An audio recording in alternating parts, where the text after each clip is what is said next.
Hello and welcome back to JEE nerds. तो आज का जो वीडियो है इस विषय पे हम पहले थोड़ी सी बातचीत कर चुके हैं कि यहाँ से तुम्हें अगर IITian बनना है, 11वीं कक्षा तुम अभी एंटर कर रहे हो, जेई 2028 तुम एम कर रहे हो, तो कैसे क्या क्या स्टेप्स तुम्हारे होने चाहिए। बट मेरा ऐसा मानना है कि बहुत बच्चों ने अभी जो है असल मायनों में जेई की तैयारी अपनी शुरू की है। एंड मैंने ये कोशिश रखी है कि इस वीडियो में बिल्कुल नई बातें, कुछ अच्छे एक फ्लो में बातें बताई जाएँ। जो बच्चे पहले जिन्होंने पिछला वीडियो देखा उनके लिए भी कारगर ये वीडियो रहे, एंड जो नई जेई की तैयारी कर रहे हैं, बिल्कुल शुरुआत से तैयारी कर रहे हैं, उनके लिए भी ये वीडियो जो है यूजफुल रहना चाहिए।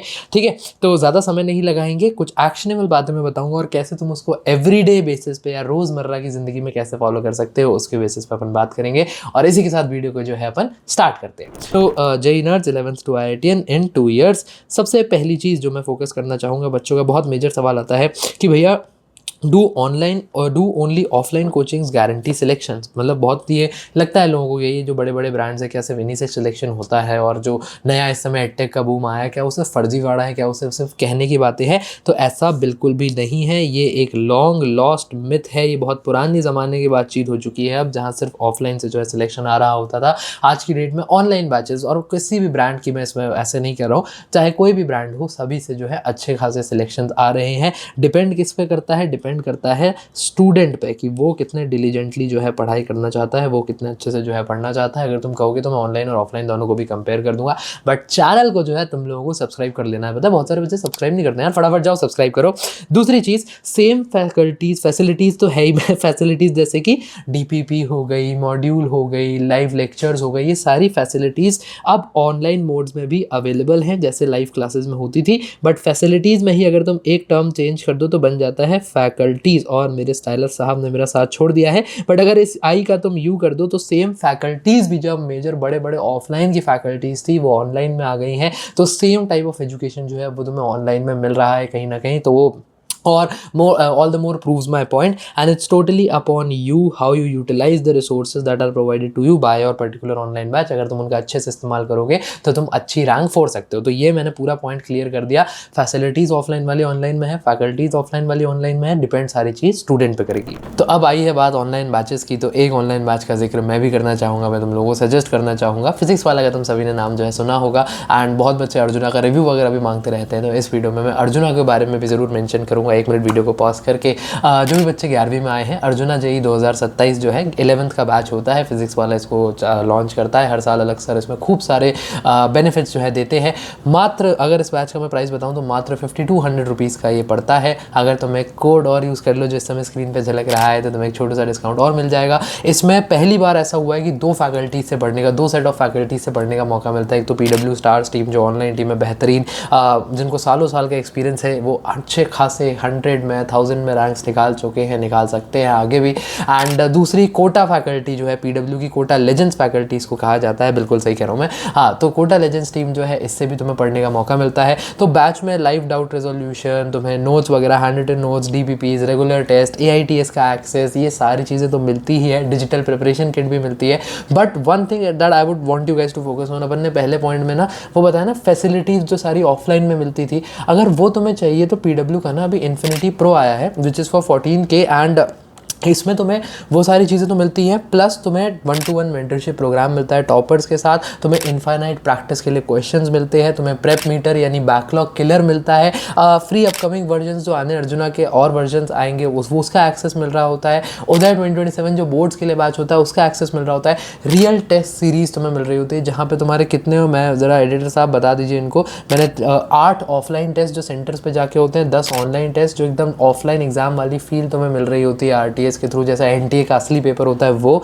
इसी के साथ साथ PW के ऑफलाइन मॉड्यूल्स, तुम्हें फिजिकल मॉड्यूल्स मिल रहे होते हैं, digital modules which are in addition to the physical modules तुम्हें मिल रहा होता है। PW पाई जो उनका OTT प्लेटफॉर्म है उसका एक्सेस मिल रहा होता है, और एक PW की प्रो किट मिल रही होती है जिसमें बैग और अदर गुडीज़ होती है। सो ये सब, इसकी मार्केट वैल्यू अलग से कुछ 30-40 हज़ार रुपये बनती है, बट ये सब बंडल होकर 14,000 का मिलता है।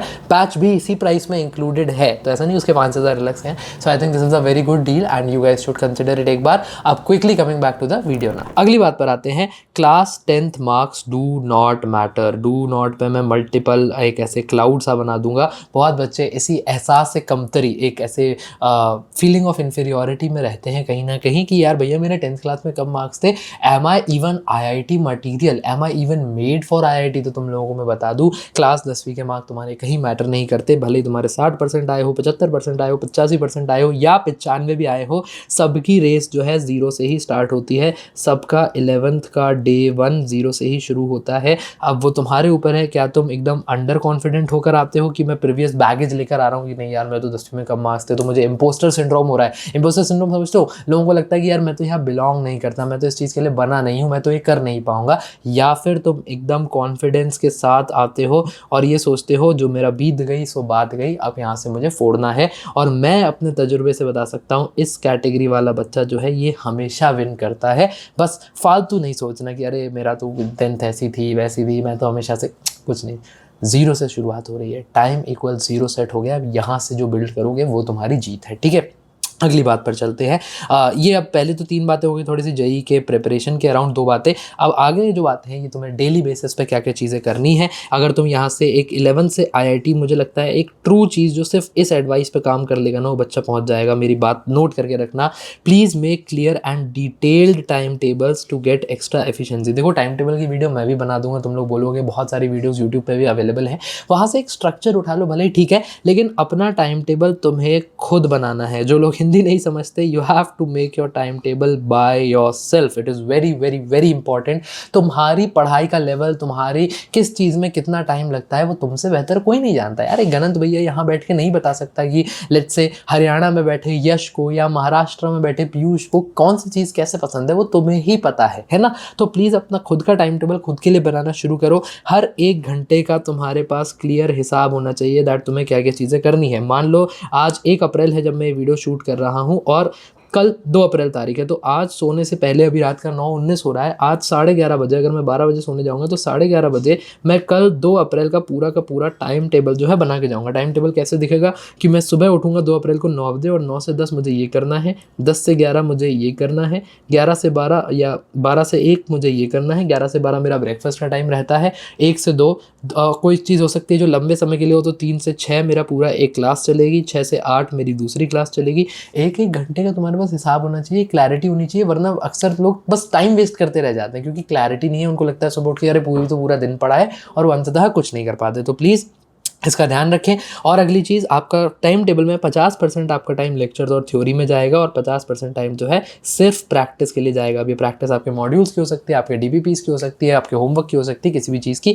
अर्ली इन योर जर्नी थोड़ा सा ये टाइम ज़्यादा रहेगा क्योंकि अभी आप लेक्चर्स वगैरह आपने देखे ही नहीं है, but as you move forward ये 50% का फिगर आपको रीच करना है। और रिविजन का टाइम स्लॉट जो है बच्चे रखते ही नहीं है। मतलब मैंने बहुत बड़ी ही गलती देखी है, कोई भी सबसे बड़ी जो गलती अपनी जेई प्रिपरेशन के दौरान कर सकता है वो ये कि वो रिवाइज ही ना करे। रिविजन ना करने से बनता है बैकलॉग और बैकलॉग से होती है प्रिपरेशन खराब। तो अपनी रात का आखिरी 1 घंटा, मेरे लिए तो ये वर्क करता था, जैसे मैं 12 बजे सोता हूँ तो 11 से 12 मैंने उस दिन में क्या क्या चीज़ें पढ़ी है मैं उन सब का रिवीजन करूँगा। आपको थोड़ा कम टाइम लगता है तो आप 11:30 से 12 रख लीजिए, जैसा भी है, बट प्लीज़ रिवीजन के लिए दिन का टाइम अवश्य रखें, निकालें, ठीक है। अगली बात पर मैं आऊँगा और आखिरी बात इस वीडियो की, ज़्यादा समय नहीं खराब करूँगा। Use special opportunities to beat the competition. Special opportunities उन टाइम फ्रेम्स को मैं कहता हूँ जहाँ मुझे लगता है कि आप एक कॉम्पिटिटिव एज निकाल सकते हैं। एवरीडे बेसिस पे सबकी जेई की लाइफ सिमिलर दिखती है, स्कूल जाना है, फिर कोचिंग जाना है, फिर 2 घंटा सेल्फ स्टडी, फिर सो जाना है, फिर अगले दिन वही साइकिल रिपीट, और सेल्फ स्टडी वाले दिन 10-12 घंटे पढ़ाई करनी है। बट कुछ टाइम स्लॉट्स ऐसे होते हैं जब तुम्हारे पास अच्छा खासा फ्री टाइम होता है। उस फ्री टाइम में जो जितनी ज़्यादा पढ़ाई कर ले जाता है ना, वो कंपटीशन में एक एज ले जाता है। कैसे? तुम्हारी 11वीं कक्षा अभी शुरू नहीं हुई है, ऐसा मुझे समझ आ रहा है। कई जगह 15 अप्रैल वगैरह से शुरू होगी, कुछ जगह हो सकता है ऑलरेडी शुरू हो गई हो, तो फिर तुम लोग ये मिस कर चुके हो। बट इस दौरान तुम अपनी पहले से पढ़ाई शुरू कर दो। अभी आने वाला समर ब्रेक तुम्हारा आएगा जून ऑफ 2026 में, है ना।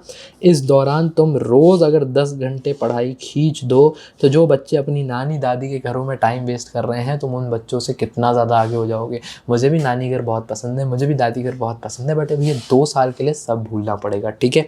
टाइम बिफोर, जस्ट यहाँ बिफोर लिखना था, just before your mid term या half yearly exams and just after your half yearly exams. तो देखो तुम्हारे हाफ ईयरली एग्जाम जो है सितंबर में होते हैं, सितंबर ऑफ 2026। इसके बाद ना तुम्हें 7-8 दिन का टाइम मिलता है, जिस दिन या तो छुट्टी हो जाती है या थोड़ा लोड जो है लाइट रहता है। अब इस लाइट लोड में बच्चा सोचेगा, कई सारा बच्चा, कि अभी मैंने पेपर दिया है, अब मैं थोड़ी देर चिल कर लेता हूँ, थोड़े दिन आराम कर लेता हूँ, और वो 7-8 दिन में जो बच्चा एक्स्ट्रा पढ़ाई कर ले जाएगा बिना रेस्ट लिए, वो खींच लेगा, ठीक है। 11वीं और 12वीं के बीच का तुम्हारा टाइम दिवाली के ब्रेक के दौरान का टाइम है ना, दिवाली के दौरान सब, होली के दौरान का टाइम, ये फेस्टिवल्स के दौरान सब लोग जो है इधर उधर छुट्टी मनाने निकल गए होते हैं, बट तुम अगर पढ़ाई करते रहोगे तो थोड़ा कंपिटेटिव एज मिल जाएगा। अब ऐसा नहीं है कि दिवाली होली मनानी नहीं है, कुछ नहीं करना, अरे दिवाली वाले दिन पूरा टाइम बिताओ, होली वाले दिन दबा के गुब्बारे मारो, लेकिन उससे ऐसे 4-5 दिन की पूरा वीक मत खराब करने दो, is what I am trying to say. और हो सकता है मेरी बातें थोड़ी भी कठोर और कड़वी लग रही हो, तो सॉरी, बट जेईई की प्रिपरेशन ऐसे आसानी से नहीं होती, बहुत तगड़ा कॉम्पिटिशन है। अगर तुम्हें निकालना है तो मेहनत तुम्हें करनी पड़ेगी। और जो बच्चा अभी तक वीडियो में मेरे साथ एंड तक बना रह गया है, वो वीडियो में कमेंट ड्रॉप करेगा कि मैं IIT फोड़ूंगा। क्या लिखना है? मैं IIT फोड़ूंगा, ठीक है। इसी के साथ जो है मैं वीडियो को बंद करने लगा हूँ। कोई भी दिक्कत परेशानी हो तो तुम कमेंट्स में ड्रॉप कर सकते हो, और सब्सक्राइब कर लेना चैनल को। और कमेंट्स के जो है हम इंडिविजुअली शॉर्ट्स वगैरह बनाते रहते हैं, तो तुम्हारे डाउट वैसे क्लियर हो जाएंगे, ठीक है। पढ़ाई करते रहो। All the very best. Good bye.